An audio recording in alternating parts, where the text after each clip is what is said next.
Hello dear students, नमस्कार। म राजकुमार साहनी आज फेरि पनि एउटा न्यू भिडियो लिएर आइसकेको छु। आज म तपाईँहरू समक्ष साइन्टिफिक नोटेसन भन्ने टपिक लिएर आइसकेको छु, जुन चाहिँ क्लास 8 बिएलई स्टुडेन्टको लागि एकदमै भेरी इम्पोर्टेन्ट रहेको छ। First of all, what is scientific notation भन्ने क्वेसन गर्दाखेरि scientific notation is a way to write extremely large or small numbers consistently expressing them as a number between 1 to 10 multiplied by a power of 10। यानी कि एउटा large number अथवा small number होस्, त्यसले हामीले एकदमै सर्ट फर्ममा लेख्नको लागि हामीले पावर अफ 10 युज गर्छौँ। र पावर अफ 10 युज गरेर जुन लेखेको नम्बर हुन्छ त्यो फर्मले के भन्छ भन्दाखेरि साइन्टिफिक नोटेसन भन्ने गर्दछन्। तपाईँहरूलाई म इक्जाम्पल स्वरूप केही क्वेसन लिएर आइसकेको छु, जसलाई गएर बुझाउने छु एकदमै सर्ट ट्रिकबाट, इजी प्रोसेसले सिकाउनु छु है त। So let start our video.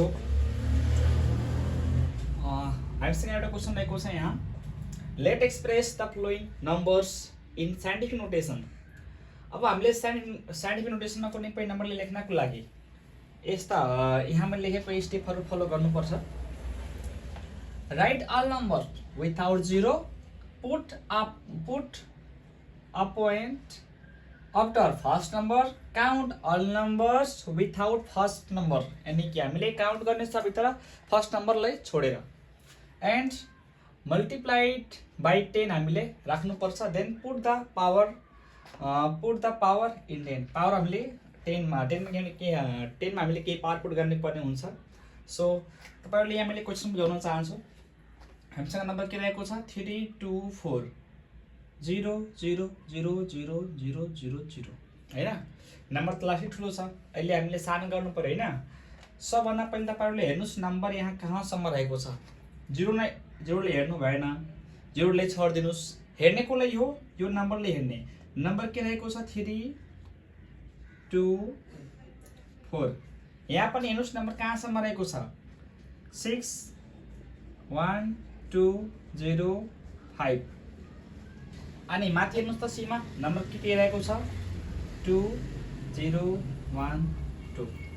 हामीले सबभन्दा पहिला यो नम्बरले लेखिहाल्ने कुन नम्बर रहेको छ। यदि बिचमा जिरो आयो भने इट्स ओके, बिचमा जिरो हाल्नुहोस्, तर लास्टमा जिरोलाई हाल्नु भएन है त। अब तपाईँले के गर्नुहोस् भन्दाखेरि यहाँ पोइन्ट पुट गर्नुहोस् फर्स्ट नम्बर पछि, यहाँ पनि पोइन्ट पुट गर्नुहोस् फर्स्ट नम्बर पछि, यहाँ पनि के हुन्छ पोइन्ट पुट गर्ने फर्स्ट नम्बर पछि है। माथिको एबिसी सिमिलर छ अनि तलको डिइएफ सिमिलर, त्यही मैले फर्स्टमा गर्दैछु एबिसीलाई है त। अब हेर्नुहोस् इन्टु 10 गरिदिनुहोस्। यहाँ पनि के गर्ने हामीले इन्टु 10 गर्ने, यहाँ पनि के गर्ने हामीले इन्टु 10 गर्ने है त।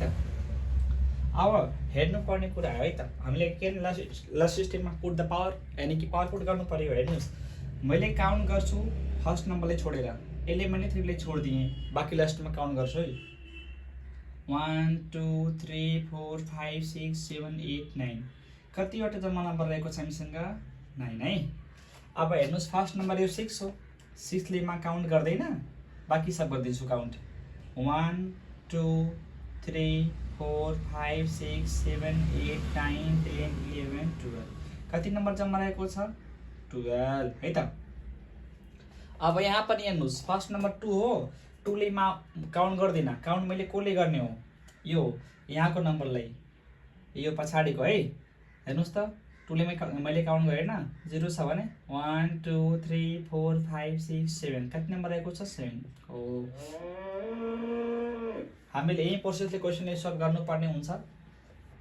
फर्स्टमा हामीले सबै नम्बर लेखिदिने, यो लेखिसकेपछि फर्स्ट पछि पोइन्ट पुट गर्ने, अनि त्यसपछि मल्टिप्लाई गर्ने, अनि 10 लेख्ने, अनि त्यसपछि फर्स्ट नम्बरले छोडिदिने, बाँकी सब काउन्ट गर्ने। काउन्ट गरेपछि कतिवटा नम्बर काउन्ट गरेको हामीले त्यसले पावरमा हालिदिने, अनि चाहिँ के हुन्छ आन्सर। अब सेम प्रोसेस लाइक यसमा पनि हो, तर यसमा अलिकति थोरै डिफ्रेन्ट छ। नम्बर हेर्नुहोस् यहाँ के रहेको छ 4 6 8 है। कहाँसम्म रहेको छ 4 6 8। यो नम्बर हेर्नुहोस् कति हो लास्टमा 54। अनि यहाँ कति नम्बर रहेको छ 2 4 6 है। अब यहाँ पनि हामीले पोइन्ट पुट गरिदिने, यहाँ पनि पोइन्ट पुट गरिहाल्ने, यहाँ पनि पोइन्ट पुट गरिहाल्ने। यो प्रोसेस सबैमा सेम हुन्छ। इन्टु गर्नुहोस् 10 गर्नुहोस् अनि इन्टु गर्नुहोस्, अब के गरिदिनुहोस् 10 गरिदिनुहोस् है। इन्टु गर्नुहोस् अनि के गरिदिनुहोस् 10 गरिदिनुहोस्। अब हामीले पावर हाल्नु पर्यो। सो हामीले पावर हाल्ने कहाँसम्म हेर्नुहोस्, फर्स्ट नम्बर यहाँको अलिकति रुल अलग हुन्छ। लास्ट नम्बर यहाँ छ नि हाम्रो स्टार्टिङवाला, यहाँ हेर्नुहोस् है 5 सम्म गर्नुहोस् काउन्ट, यहाँ गर्नुहोस् 4 सम्म काउन्ट, यहाँ गर्नुहोस् 2 सम्म काउन्ट। जस्तै 1 2 3 4 5 कति आएको छ 5। हामीले लास्टको काउन्ट गर्ने होइन, जहाँबाट नम्बर हो नि स्टार्टिङ यहाँ 4 सम्म हो त्यहाँसम्म गर्नुपर्छ काउन्ट। यहाँ हेर्नुहोस् 1 2 3 4 5 6, फर्स्ट नम्बर के हो 5 हो। सो हामी काउन्ट कहाँसम्म गर्ने 5 सम्म गर्ने। सो पावर कति यहाँ हुन्छ 5। ओके, देन अर्को क्वेसनमा हामीले हेरौँ त, यहाँ फर्स्ट नम्बर 2 होइन। अब हामीले काउन्ट कहाँसम्म गर्ने 2 सम्म गर्ने। 1 2 3 4 5 कहाँ कतिवटा आएको छ 5। सो हामीले यसरी चाहिँ सबै क्वेसन सघाइदिएछौँ। यसको रुल तपाईँले पक्का पनि बुझ्नुभएकै होला। हामीले यसले रिएक्सप्लेन गरिदिन्छु सुरुबाट, देन चाहिँ यति हुन्छ हजुरले है त।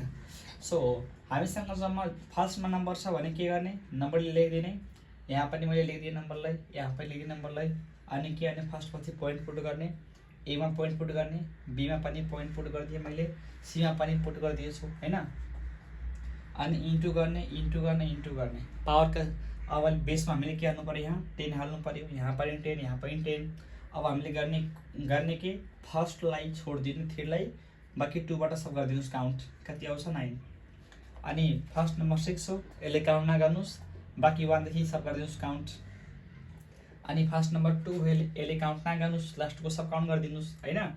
यसरी काउन्ट गरेपछि कतिवटा हामीले काउन्ट गरेको त्यसले कहाँ हालिदिने पावरमा हालिदिने होइन। अब डिइएफ भनेको सेम रहेको छ, यसले कसरी गरिदिने। सो नम्बर हेर्नुहोस् 468 हालिदिने, 54 हालिदिने, 246 हालिदिने। अनि पोइन्ट पुट गर्ने फर्स्ट पछि। अब हामीले काउन्ट गर्नु पर्यो, यसमा काउन्ट कहाँसम्म गर्ने, यो 4 नम्बर 4 छ 4 सम्म गर्ने। 1 2 3 4 5 पावर 5। स्टार्टिङ नम्बर कुन हो 5 छ भने 1 2 3 4 5 6, देन सरी 1 2 3 4 5 6 सम्म छ, मैले यहाँ 6 हाल्छु। अब यहाँ हेर्नुहोस् 1 2 3 4 5 कतिवटा रहेको छ 5 वटा हो। यसरी हामी चाहिँ काउन्ट गर्नुपर्छ अनि यो हुन्छ यसरी फिनिस्ड। अब नेक्स्ट पार्टमा मैले अझै पनि राम्रा भिडियो लिएर आउनेछु। आजको लागि यति नै। This much for today. Okay, धन्यवाद।